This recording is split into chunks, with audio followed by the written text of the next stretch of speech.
Hello, and welcome back to another week on the Solve World podcast. I am your host, Hannah Holden, and this is the source to accelerate your self belief and become who you're meant to be.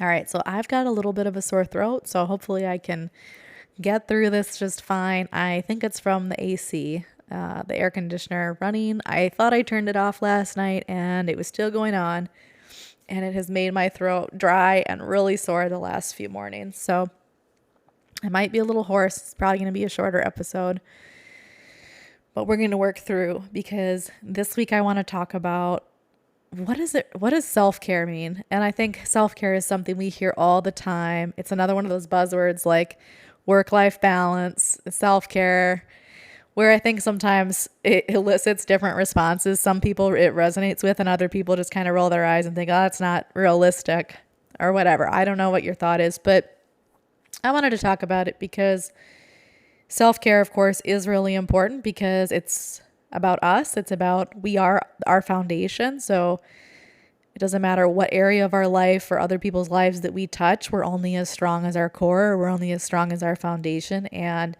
feeding our foundation, tending to our foundation, that is self-care. But I wanted to talk about how my ideas of self-care have evolved and they are evolving. So I used to think of self-care as maybe little rituals or little luxuries or things I could do for myself on one end of the spectrum. And then I think on the other end of the spectrum, I thought of self-care as sometimes I can see I do this where I almost turn self-care into self-improvement too much, or I turn it into kind of like trying to fix myself in some way. And I think one of the contributing factors to this is that now we live in a world where we can track all these health metrics. I think you see so many people, myself included, with some kind of smartwatch. I have a Garmin, but you see all the Fitbits and Apple Watches and smartwatches, people tracking their sleep, tracking their steps, tracking their movement. We're tracking everything. And not everyone is, but some of us nutcases are. We're tracking everything. And the downside of tracking everything is that you constantly see where you can improve. You constantly maybe think you need to fix certain things. And I think this is common for people that are overachievers or perfectionists in some way, where it's almost like now that we're aware of this data, we turn self-care into needing to fix ourselves in some way. And I'm realizing now that this is a slippery slope for me with self-care. And I've gone down this slippery slope a few times. And so now what I realize is that when I start to feel that way, for me, that is a sign I need to ease off tracking. I need to ease off looking at these things and more so go off how I'm feeling, going off my energy and all of that. So I think the metrics can be helpful, whatever it is. They can be useful. They can bring awareness. They can give us information. But they can kind of almost co-opt self-care too, where we can become too dependent on the data and not listening to ourselves enough. And so I think at the heart of true self-care is listening to ourselves and listening to what we need. I do believe that there are times when we may have to override emotions and thoughts to do what serves our best interest. So I think about something one of my coaches says all the time. She says, follow the plan, not your mood. And she's talking about working out and eating right. She's like, follow the plan, not your mood. And I really understand where she's coming from with that, because when it comes to taking care of ourselves and trying to live a healthy lifestyle, sometimes our emotions get in the way. We start having some negative thoughts or emotions, and all of a sudden we're not going to the gym, or we're feeling tired. So that's always an excuse for why we don't do certain things. We don't get up and go for a walk, whatever. And so I think there is a lot of validity in knowing that sometimes it is self-care to override the excess thoughts and emotions that are preventing us from doing what we need to do, doing what serves our best interests. But I don't think it's that simple. I think on the flip side, we don't want to get to a place where we're just robots and we're following the plan, we're looking at the metrics and everything just becomes about a number, the number on a scale, the number of steps we got, the number of hours of sleep we got, how many times we socialize with friends and family, or I don't know, just thinking of all the things. Self-care is huge. When I say it's huge, what I mean is it covers every area of our life. But I think there is a danger of becoming too fixated on the fixing, the perfectionism, when self-care is really about tuning in and listening to ourselves and how we feel and what do we need so we can feel our best.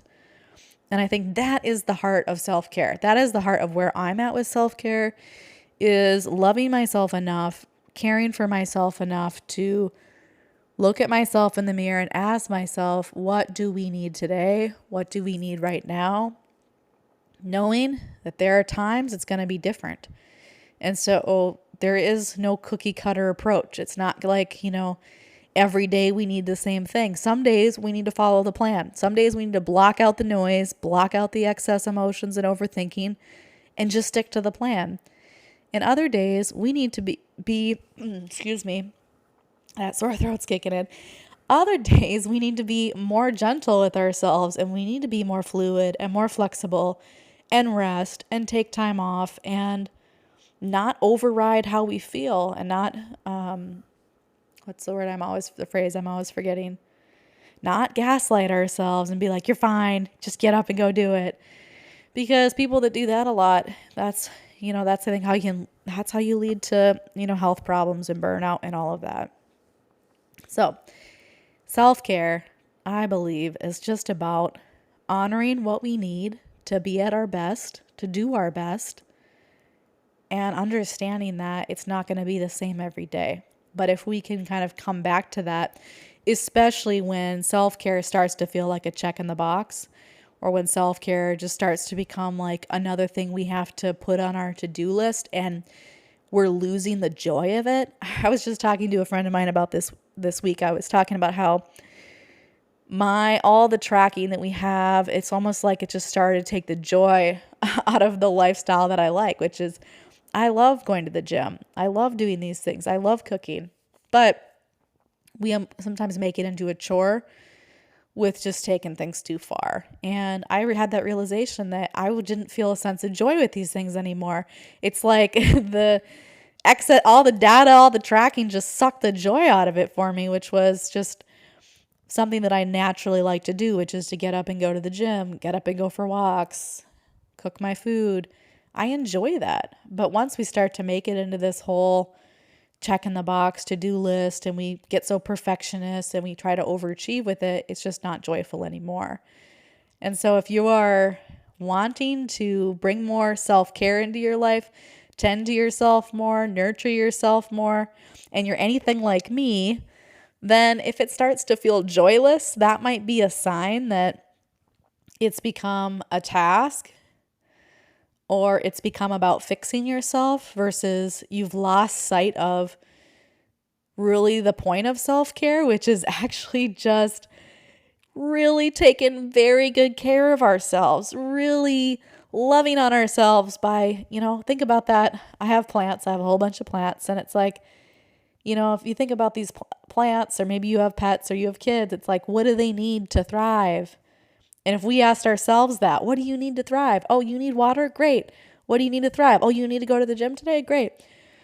Oh, you need to thrive? Like, what do you need today? Oh, you need to sleep more? Great. You need to take a day off? Great.